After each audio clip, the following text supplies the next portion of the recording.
You're listening to The Voice of Russia in London with me, Daniel Sinner.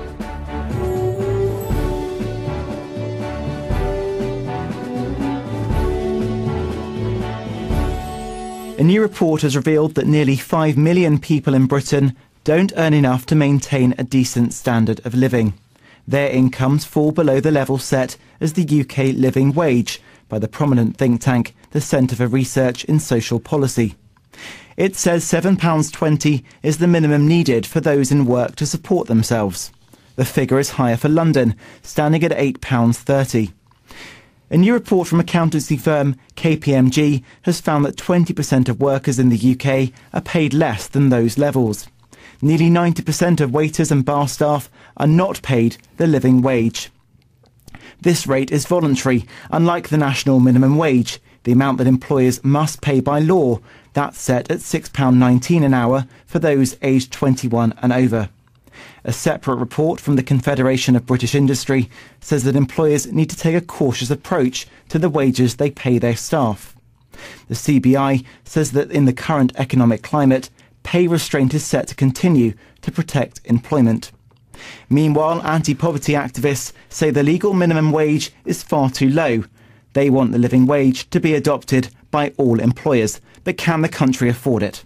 Joining us for a discussion on the living wage is Mike Kelly. He's the author of the Living Wage Report and the head of corporate social responsibility for KPMG. Stephanie Liss is communications officer at the Institute of Economic Affairs. And John Page is the national organiser at the TSSA Union, which represents people working in transport and travel. I'll begin with you, Mike Kelly, the author of the Living Wage Report. Should we be adopting the living wage? The report itself sets out the size of the challenge for the UK, and there are two aspects to it. The first aspect is the use of the Office of National Statistics survey, which sets out the numbers and the occupations that you've described. And it also gives you a regional variation, so you've got a heat map for where employees are paid less than the living wage across the UK. The second piece of research actually looks at the financial confidence of people, so how they feel about such as major purchases if they are being paid above or below the living wage. We're not advocating that every single person should be paid the living wage from today. What we have said is that it's worthwhile for businesses to consider whether they can afford to pay the living wage and not just treat it as a linear discussion around two different wage rates. Sure. Stephanie Liss from the Institute of Economic Affairs. I think it's very encouraging that companies and organisations such as KPMG are looking at a living wage. I think, it's very important for employers to consider their employees' well-being. My main concern is an issue of productivity, and I think that's the acid test when it comes to a living wage. I mean, someone that gets paid in London £8.30 an hour now is, for whatever reason, judged to be more productive than someone that earns the national minimum wage. If we saw the implementation, well, obviously not mandatory, but if it came into force, it might actually have a knock-on effect, as those already on £8.30 an hour will have to earn more. And at in the midst of quite a large recession, I think pay hikes are going to lead to job losses, and that's what we have to be concerned about when we have over 950,000 unemployed young people at the moment in the UK. And John Page from the TSSA Union. Well, I think in a modern economy such as the UK, we should be ashamed that there's so many people who can be working full-time and do not have a living wage. Now, I take issue with Stephanie on one point. I don't think people who are on below the living wage are unproductive. I think it's about economic muscle, that many of these people, cleaners, bar staff, etc., simply don't have the ability to exert influence over their employers to get a living wage. What's wonderful about the living wage campaign, which London citizens initiated, I'd like to say it was a trade union initiative, but it wasn't. It was a community initiative. And what's wonderful about it is that they've mobilised communities to say to employers like KPMG, who adopted the living wage because the London citizens engaged with them and said, we think you should be doing this, and it's good for your business. And after several years of paying the living wage, they've come back and said, you know what, you were right. It is good for business. And there's plenty of statistics that show that when employers adopt the living wage, absenteeism falls, recruitment and retention, they get huge benefits from, so people stay with them and the staff are more productive. So it makes sense from a business point of view. But in a modern industrial society, I repeat, it's an absolute disgrace. John, how much of a difference does the living wage make for employees? Well, I mean, I think it's about whether you can take the children to the cinema or whether you can take them out for a treat very often. I mean, the reality, of course, is that most people who are on less than the living wage end up having to work 2 jobs. And people sometimes are working 2 full-time jobs and then taking extra work as well, just to get enough money to be able to keep their families. And that's not appropriate. If, for example, an employer judges that, for whatever reason, they can afford to pay £7 an hour to employ someone, they don't have the money to pay someone higher than that, then that's extinguishing the job. The problem with the living wage, I think, is that it will privilege those already inside the job market, but will actually create problems for those outside of it. A lot of small, take for the electronics industry, lots of big companies are doing very well and may be able to implement this. But what about the small businesses that are losing out to outsourcing internationally? They're not going to be able to afford to pay staff anything. So those people outside the market will lose out completely. I think one of the strongest lessons we've learned from paying the living wage for more than 6 years now, and you're right, we first engaged with London citizens March 2006. We have been proclaiming every year since that it's good for business, so it's not just this week. The biggest intangible value that it has created is a completely different dialogue between KPMG and its suppliers and the supply chain. And I know you'd think this was a plant, but purely, the second last email before I came over this morning was about the tender for the cleaning services, and it said this is the manager within the firm who runs that. He said, the acid test for me was the recent UK cleaning tender, this time of change and uncertainty for the cleaning operatives, and when they have to decide whether to remain with their current employer or chupi across to a new employer, and thereby remain with KPMG. He said, I'm really pleased to report the vast majority, if not all, have chosen to stay, thereby providing the firm with continuity, reduced training cost and minimal impact to the operation effectiveness. And that is all about the trust between the cleaning contractors and their staff. So I do take your point about the potential for loss of employment. And if you look at it, historically, the same argument was put forward at the introduction of the national minimum wage. But if other employers do adopt the living wage, that doesn't give KPMG much competition then, does it? Well, ultimately, in this area, we would lose our competitive advantage because we are able to attract the best supply chain cleaners, security people and catering teams. So ultimately, yes, when it goes mainstream and everyone's paying it, then we will lose that competitive advantage. But it's the same as fair trade. You're listening to The Voice of Russia in London with me, Daniel Sinner. Joining us in the studio is Mike Kelly, the author of the Living Wage Report. Stephanie Liss is from the Institute of Economic Affairs. And John Page is from the TSSA Union. Stephanie Liss from the Institute of Economic Affairs. It's all very well that KPMG can afford to pay these higher wages, but not every company can. Well, that's my real concern, to be honest, because I think the real poverty that lies in this country isn't with those that are in work, it's with those who aren't in work. And I think the living wage won't actually do anything to improve the chances of those that are currently unemployed. I mean, as I said before, I think it's really encouraging and really great that companies like KPMG can do it. But there's a considerable amount of small businesses that would be able to lose out. And as bigger companies are forced to pay more, those who aren't as skilled or maybe not as productive might get, they're going to get forced into self-employment, maybe the black market, maybe smaller businesses, and the pay in those is going to be forced down as a result of the living wage going up elsewhere. So, I mean, I'm just not convinced that it's, Well, I disagree, really. I can't see how spreading the living wage can lead to other people getting lower wages. What I would say, though, and it's on a slightly different point, is that if we tolerate low wages, what we're effectively doing is saying that the government, and thereby taxpayers, should be subsidising those employers at the margins, because those people who are living on the minimum wage are undoubtedly going to require housing benefit and other benefits because they can't afford housing. I mean, that's what you're effectively arguing. If you oppose a living wage, you're saying actually the government should subsidise low wages by backfilling with benefits. And that seems to me to be a very, very strange way to operate. My general concern, with 5 million people below a living wage, is the cost of living in this country. I mean, we have a separate rate for London, but we're not taking into account the disparities in the cost of living between, for example, Bradford and Bournemouth. In Bournemouth, it costs almost as much to live in London. And, they're still getting the same amount of pay as someone that lives where it's much cheaper. To be fair, actually, the research that's been done out of Loughborough did look at all the regional variations, and Manchester have done a separate review.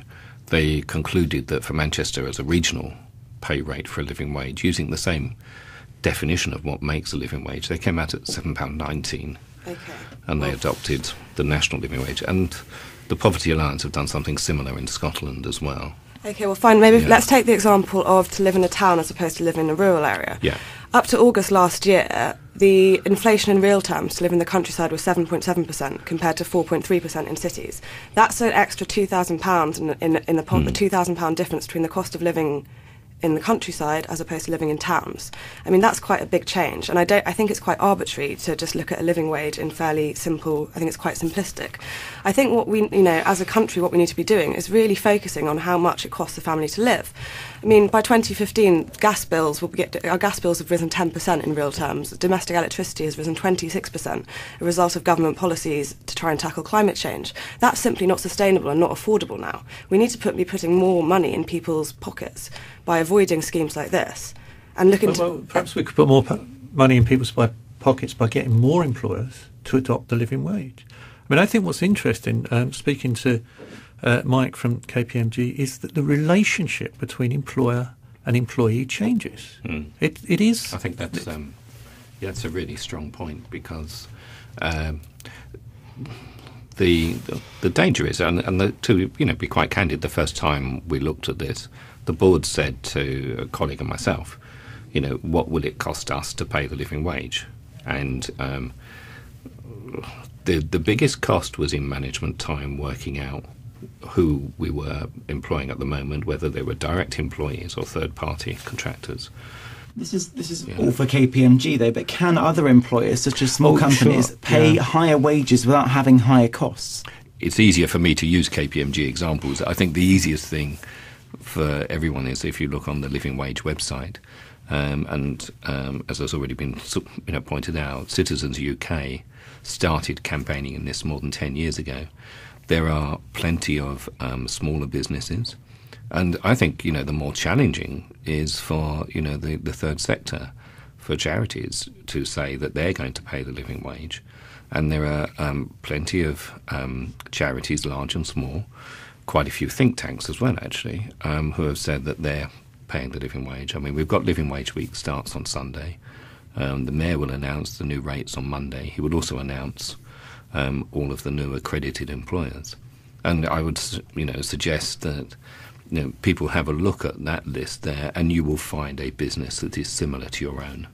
Stephanie Liss, isn't there also a moral argument here, that we have a responsibility to pay our lowest paid workers a bit more? I'm not going to bring morale. I'm not going to start sort of discussing morality. To be honest, my issue is affordability, and essentially it comes down to the fact that not every business can afford to do this. But is there not a morality issue there, that we should be paying the lowest paid workers a bit more money? Well, the lowest paid workers get paid the minimum wage. I mean, I'm not here to discuss the morality behind the issue. I want to discuss the economic impact of it, which is essentially that it's just not affordable for everyone, and it will have a knock-on negative effect on those outside the labour market. See, I don't think you can discuss the economic implications and divorce that from the moral implications. In the industry that I organise, I think Brian Souter from Stagecoach took home in revenue himself £250 million last year. The privatisation of lots of our public services, including the railway and the bus, has seen people become very, very rich.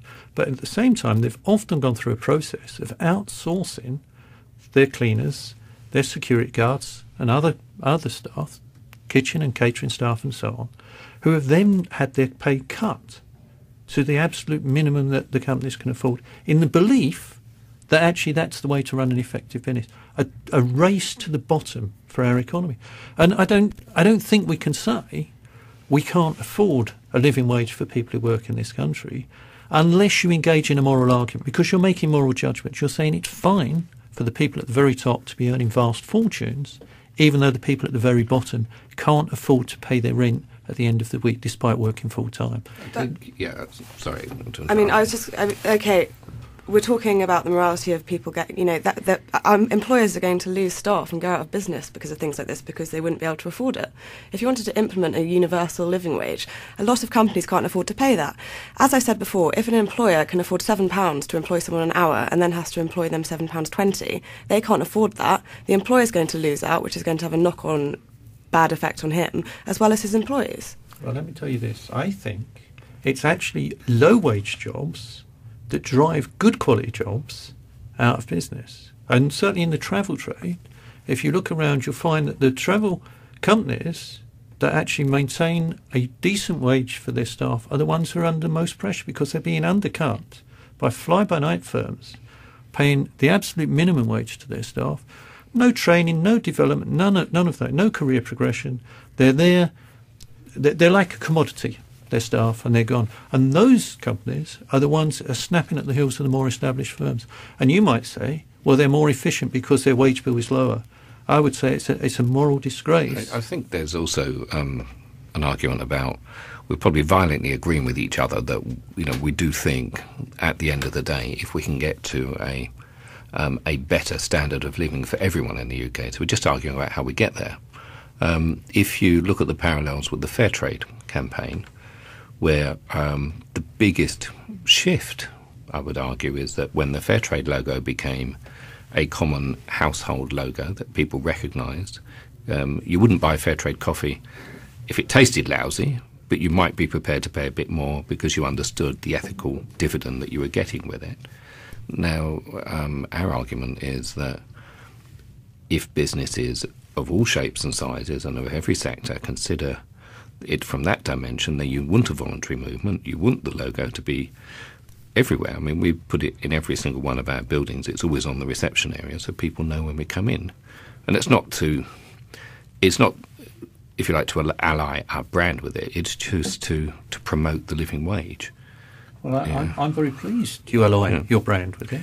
But the purpose is just to promote the living wage rather than to promote KPMG. To be honest with you, I think if a few advocates from London citizens or from trade unions representing low-paid workers were saying we should be paying low-paid workers a minimum wage, and that they were the only people saying it, we wouldn't get very far. But when companies like KPMG, when people like David Cameron, someone I don't often agree with, and people like Boris Johnson shout from the rooftops that actually companies should be looking at the living wage because it makes sense for business, then I think it's time for a lot of businesses to wake up and start looking at this more seriously.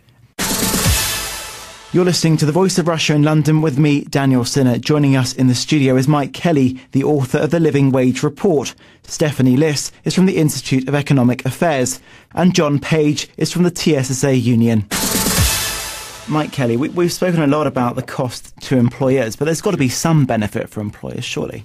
Yes, I mean, there are benefits, as we mentioned, around recruitment costs. If you have a more loyal workforce with much lower turnover, I mean, it's hard to talk with anything other than KPMG's own example. So I'd apologise for that first of all. But we know our own business best. Over the last 4 years, the turnover has virtually halved from 44% to 27%. So that in itself brings quite a significant benefit. You've got greater experience, you've got less training, you do end up with less supervision. Those being paid the living wage, we do expect more of our people because, we're paying them more, they're taking on more responsibility, there's less oversight for them. But you also found that workers who are paid the living wage were more motivated in their job. Absolutely. They were working harder. Yeah. The best internal statistic we use are the complaints that you get to the telephone helpline from KPMG employees who will quite rightly expect a very high standard for everything. And those go down, or have gone down quite significantly. So, that is, if you like, a satisfaction level that we adopt as well. Stephanie Liss, we can't be ignoring these kind of benefits. Of course, and as I keep saying, I think it's desirable, and I'm all for an employer an employee to lobby their employer for better pay. I mean, it's obviously companies should be looking after the well-being of their employees, which is not what I'm saying, but it's just not possible necessarily for small businesses or people that don't, KPMG obviously have much more means than, a business with 8 employees, for example. I mean, the thing, the reason I'm taking issue here is that I think it's great that it's voluntary, but we're getting into an issue of good practice versus law. An issue of good practice is management consultancy. Fantastic. If we're trying to sort of talk about the implementation of a mandatory living wage, that's an issue of politics, and I just don't think that's right. I mean, it's good practice to take your employees out for Christmas lunch. It's not law. Should we make that law? So you don't think we can pressure other low-wage companies to pay more without costing jobs then? I suppose technically we're out of recession now, but there's sort of this infinite pot of money around to keep raising people's wages.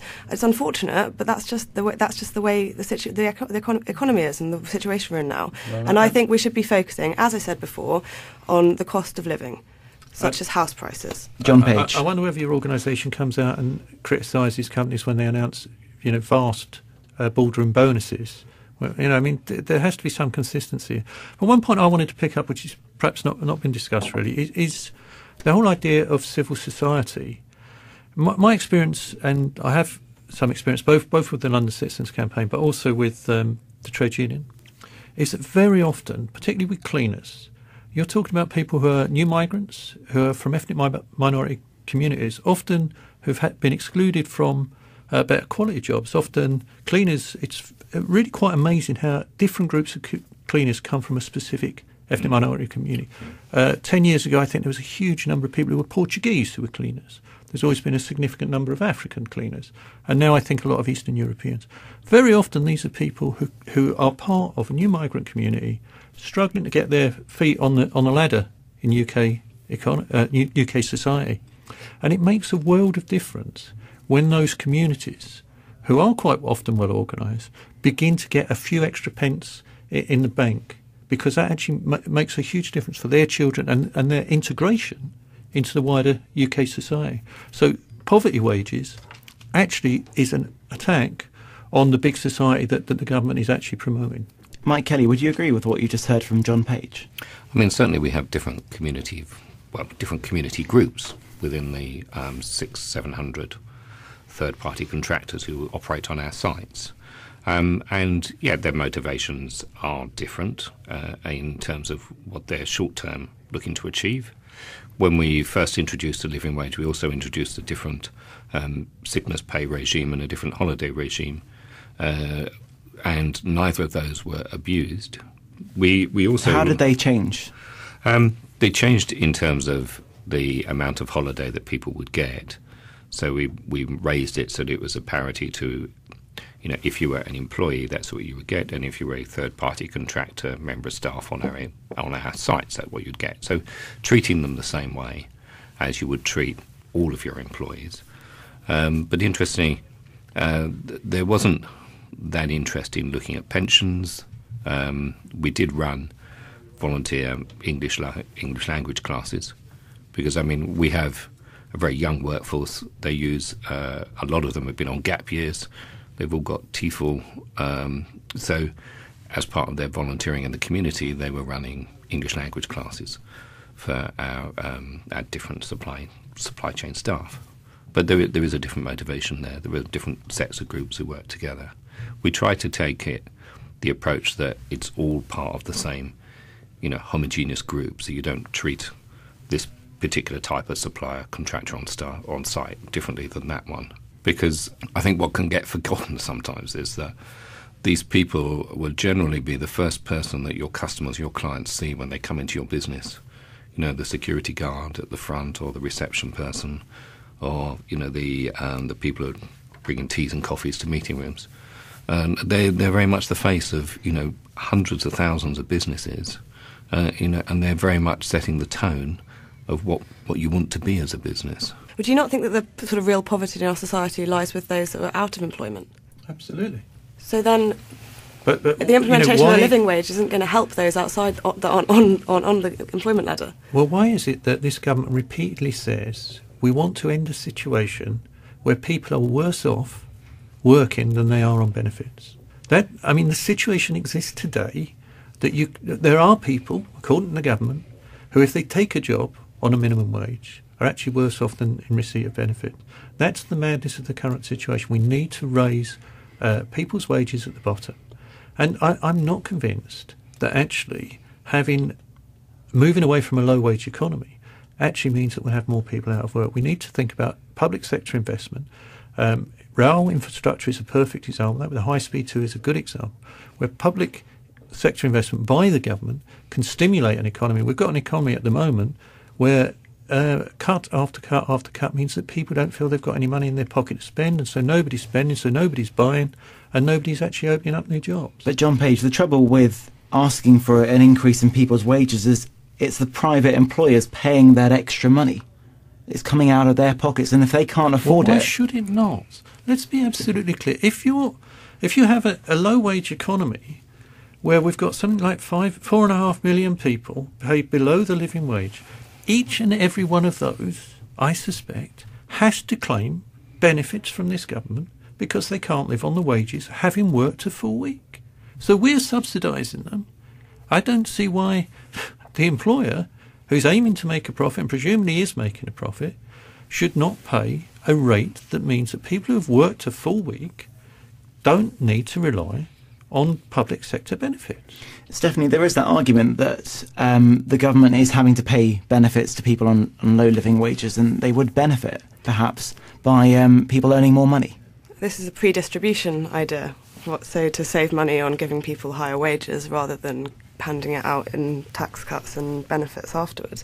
I don't necessarily subscribe to that. I mean, I don't understand where you think this money in the private sector is coming from. I mean, this isn't public money we're talking about. If an employer can't afford to pay its employees a higher rate, where does the money come from? Let John reply to that. Well, I gave the example earlier where low-wage jobs force better employers to the wall because they're undercut by the fly-by-night companies. But what about a small family-run shop where they only have a few employees and they can only afford to pay them the minimum wage because otherwise they would go out of business? Surely it's better for them to have a job with a smaller wage than no job at all. Well, that's a very interesting question. But the reality is, if you've got a small shop that isn't making enough money to pay people a living wage, then they really need to rethink their business. I mean, so then they'll become unemployed. So then we'll see the unemployment rate rise. Is that what we want? And more people claiming benefits is what you don't want people to do. Well, the point I've made 3 times is that actually, in my experience, in the travel trade in particular, you will find that the low-wage employers are driving out those employers that pay a decent wage. So it's not a question of either or. It's because it's the race to the bottom. If people say, I can get it cheaper down the road, and the reason they can get it cheaper down the road is because that employer is paying poverty wages to their staff, then that's not a good way to build regeneration in our industry and our economy. Well, on that note, we will end today's discussion on the living wage. Thank you to all of my guests, Mike Kelly, the author of the Living Wage Report, Stephanie Liss at the Institute of Economic Affairs, and John Page as the national organiser at the TSSA Union.